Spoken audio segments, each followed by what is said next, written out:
Thank you. My talk today presents a summary of notes and ideas that I've been working on for a chapter in a textbook project for Routledge, Intro to Urban Studies textbook. And many of the ideas here come from discussions with colleagues, and especially Karen Dahlke, again, who will be tomorrow presenting the results of our project on thrill killing in Wisconsin. The topic is also obviously influenced by the work of Jennifer Walsh and others now on the generalized idea of zoopolis.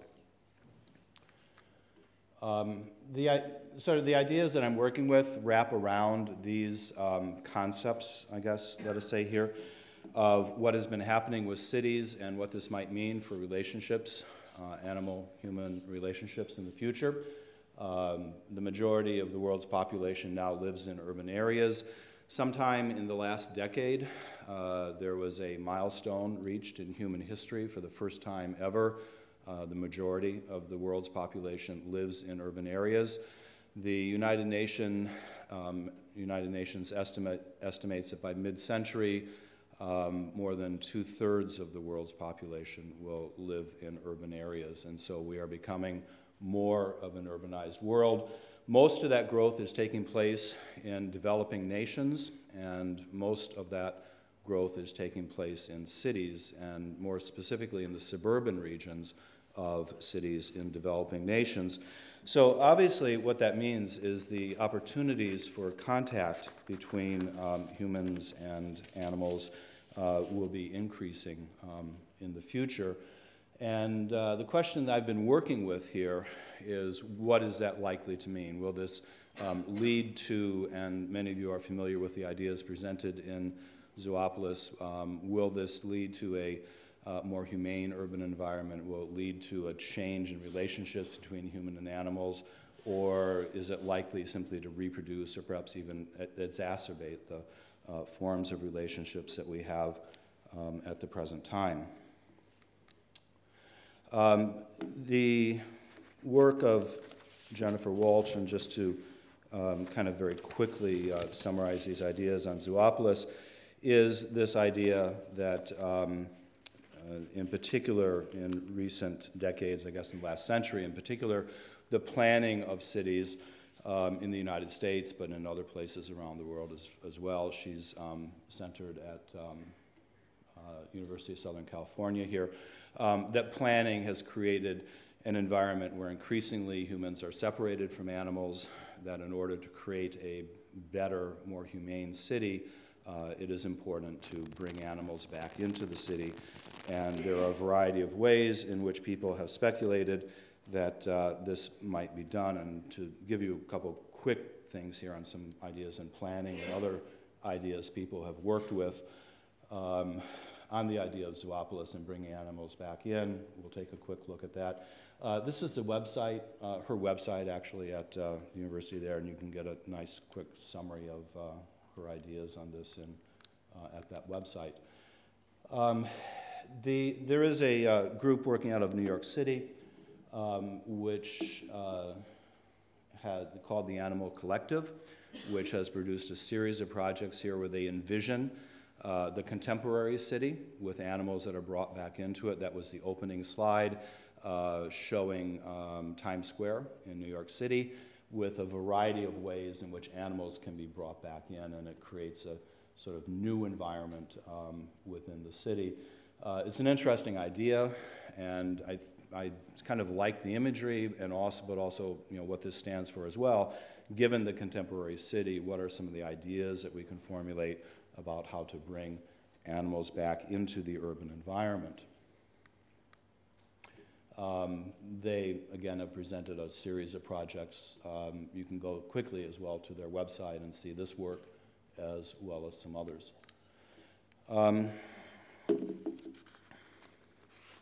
I think that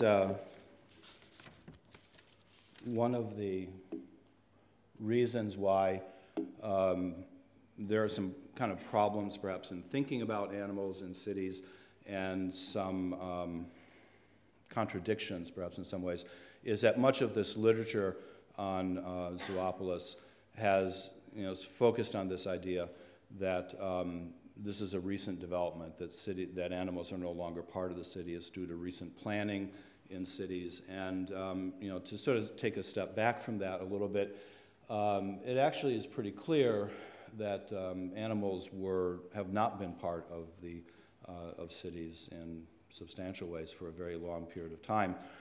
Many of you will be familiar with the example of the Medici giraffe, which comes and is prominent in paintings here from Florence within a year or two after the arrival of the giraffe as a gift from the Sultan in Istanbul in the 1400s.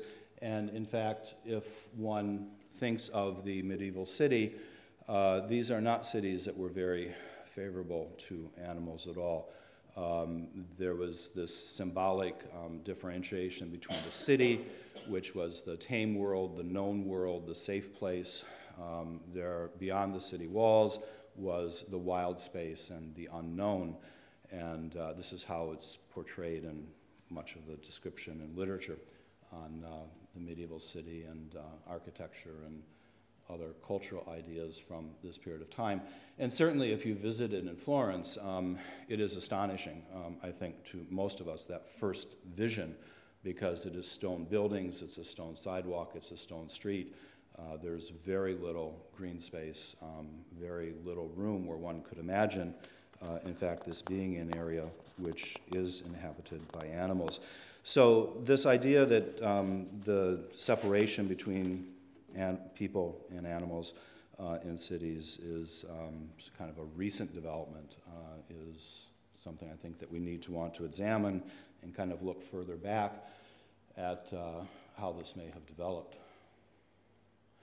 Of course, we do have that separation at the present time in the West, in particular, as we think of it here, of the separation between the human environment, the urban environment, the natural environment.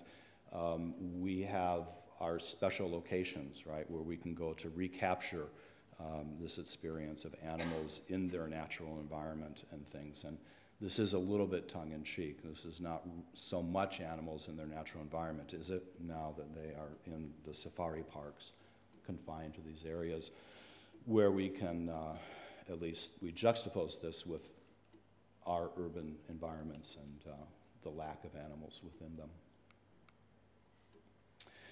So to look quickly at a couple of ideas that planners have had about how to bring animals back into the city. This is an example from Cardiff, Wales, of the redevelopment of the downtown riverfront port area. And what the architect has done here is to create sort of elaborate nesting boxes, spaces here for the seabirds that have been displaced by the redevelopment of the rest of the port. So it features, apartments, condominiums, and those kinds of things, but also an accommodation here to try, and I guess we're saying here, right, keep those species which would otherwise have been displaced by urban development within the city. Certainly a lot of the efforts of planners and architects is going to this sort of intervention at the present time. Here is an architectural plan for a development which is labeled Eco-City. It's for a large brown space area, former factory area, I believe outside of Portland. It's in Oregon, northwestern part of the United States. And to point out the kind of significant part of the development here, the overall plan is designed on a number of ideas that we would recognize from the various literatures on sustainable cities. In one area is a place where waste will be recycled. It creates thermal, the heat that's generated from that is used to heat buildings and do other things there. What you see on the left-hand side here, the path that winds its way through the development is, in fact, it's an animal run, if you will. What the architects had done is studying the previous use of the area, had determined that that was a pathway that animals had used to go from one natural area here to the other side, And so they wish to restore this in the development of the area. And it runs through, I think this works, and you may be able to pick out, it kind of runs through the residential development under the buildings in here. It's an interesting idea. One of our architecture students, when I showed this in class, her immediate response was, the deer are going to jump through the windows into your apartment. And on further reflection and putting that into the notes here, I was thinking this is really a lot more, I think, for us to be able to look out at the natural world and the animals, right, that we hope will come back into this area somewhat more than it is perhaps for them in some other broader context. So some ideas of, again, zoopolis, bringing animals back into the city, and these kinds of things. Working on this, I at some point thought, well, it would be useful then to look at a couple of examples from around the world of where animals are present in cities. And perhaps this serves as a model, of what we would look for. We have architects, we have planners and others looking at this, but what can we learn from other places and how animals have, and humans have interacted with one another. We're reminded in, I have this written down, I'm not going to fumble through it right now, a book that's over here on one of our book tables reminds us humans and other primates have lived with one another, alongside one another for thousands of years, have learned from one another during that period of time as well. And so perhaps if we look at these other spaces, we will be able to see other ways of organizing things. We think of that separation of humans and animals in Western society, of the American city, perhaps the contemporary modern city as well, and the separation from the animal world. So what about these other places where there's not been that separation? In this book, the author is describing his city here in India, and mentions that if there's ever a city that needs intervention and help, it is many of the cities here in India, and that among the many problems that they encounter is, in fact, all of the monkeys that are in the city and the various issues that this brings about, and he describes sort of growing up in this environment. A recent study in the journal Social and Cultural Geography titled Monkey Business, it might have been titled Too Much Monkey Business, describes the kind of increasing conflict occurring in Singapore between the expansion of suburban development in Singapore into an area that was originally monkey space, if you will, and then had been set aside as a reserve for monkeys. And now that the city has spread outwards and there's new housing that comes up directly adjacent to the preserve, that the complaints of area residents about monkeys raiding, obviously, and that this is not the interactions that they wish in this environment. So as humans have encroached upon animal space, and again this increase in contact, we see in a number of places across Southeast Asia the conflict that emerges, again, as we take over those spaces. What I was trying to think of again here is environments where there's been long-standing interaction between humans and animals in an urban environment, and does this tell us something about what we're going to encounter more and more in the future as our cities expand, as suburban areas grow outward, and ever increasingly encroach upon animal spaces? What is going to happen? The other example that comes to mind as well is Australia. And many of you are aware of the kinds of problems here that as the cities have spread outwards, and Australia is, after the United States, although it may well rank first, in fact, of sort of the expansion of suburban areas in Australia. This is kind of referred to as the American mistake, as well as in Canada, the huge suburban spread. And increasingly, again, encroaching upon areas which kangaroos inhabit. And this is a pretty interesting kind of problem, because you can actually look at a number of projects.